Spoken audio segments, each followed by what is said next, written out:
ने जो प्रदर्शन किया वो सदन के बाहर किया, और ये हमारे लिए प्रमुख विषय है, क्योंकि जिन भाजपा के लिए नहीं हो सकता, क्योंकि इन्होंने हमेशा प्रभु राम के नाम पर जिन्होंने राजनीति करी हो, उनके नाम का व्यापार करके चुनाव जीता हो, उनके लिए ये विषय नहीं हो सकता कि प्रभु राम के यहाँ चंदा चोरी हुई।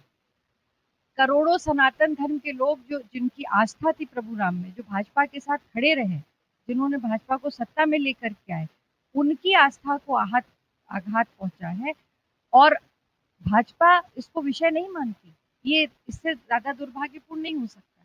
दूसरी तरफ ये बचा रहे उन लोगों को जो इसमें पूरी तरह से शामिल थी, या जिनकी निगरानी में हुआ। कौन है वो लोग? कौन है चंपत राय? कौन है अनिल मिश्रा? कौन है गोपाल? ये वो लोग हैं जो आरएसएस, भाजपा और बीजेपी से जुड़े लोग हैं, और इन्हीं के संरक्षण में इनकी जिम्मेदारी थी, नैतिक जिम्मेदारी थी। इन्हीं के संरक्षण में ये पूरा मामला, ये भ्रष्टाचार हुआ, जमीन की खरीद से लेकर के और चंदा चोरी, ये लोग जिम्मेदार हैं। आपने दैनिक वेतन कर्मियों को तो उठा के जेल भेज दिया, पर जो मूल रूप से जिम्मेदार थे उनके ऊपर अभी कोई उनको किसी के ऊपर अभी कोई इंक्वायरी नहीं चल रही।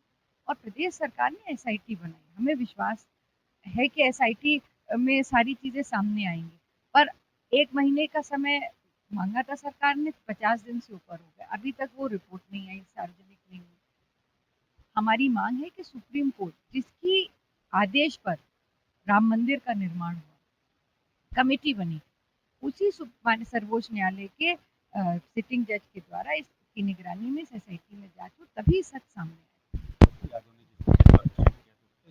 भाजपा ने कहा कि सनातन का अपमान, क्या भगवा वस्त्र सनातन का अपमान है?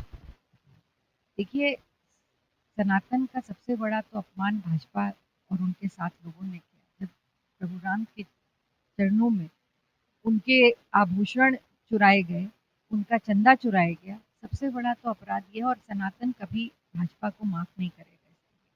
सबसे बड़ा अपराध है। जहाँ तक प्रदर्शन की बात है, ये हमारा संविधान इसका अधिकार देता है, और कोई भी ऐसी चीज वहाँ पे नहीं हुई कि कोई ऐसी हम क्या पहनेंगे, क्या खाएंगे, ये तो हमारा अधिकार है, और कोई ऐसी चीज नहीं की जिस पर आपत्ति की जा सके। तो प्रदर्शन हुआ, शांतिपूर्वक प्रदर्शन हुआ। यूपी सरकार अनुपूरक बजट ला रही है।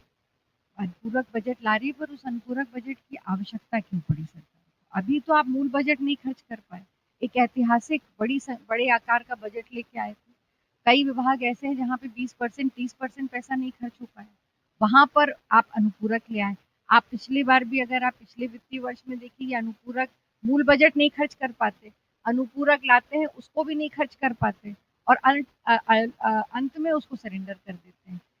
हमें कोई आपत्ति नहीं है, आप बजट लाइए, बड़े से बड़ा बजट लाइए, अनुपूरक 1 नहीं 2 लाइए, और कम से कम ये जनता की गाढ़ी कमाई का जो पैसा है, इसको आप खर्च तो करिए। और वो जनता की उम्मीदें बनती है जब आप घोषणाएं करते हैं, उस घोषणा को पूरा करने की इच्छा शक्ति होनी चाहिए। केवल बड़े आकार का बजट देने से प्रदेश की जनता का भला नहीं होगा, जब तक आप उस तक इस बजट के को पहुंचाएंगे नहीं। तो ये प्रमुख जिम्मेदारी है। अब सरकार पूरी तरह से असफल हुई है, पहले भी इसको पूरा नहीं कर पाई थी, खर्च नहीं कर पाई थी, और हमें उम्मीद भी नहीं है कि आगे भी इसको खर्च कर पाएगी।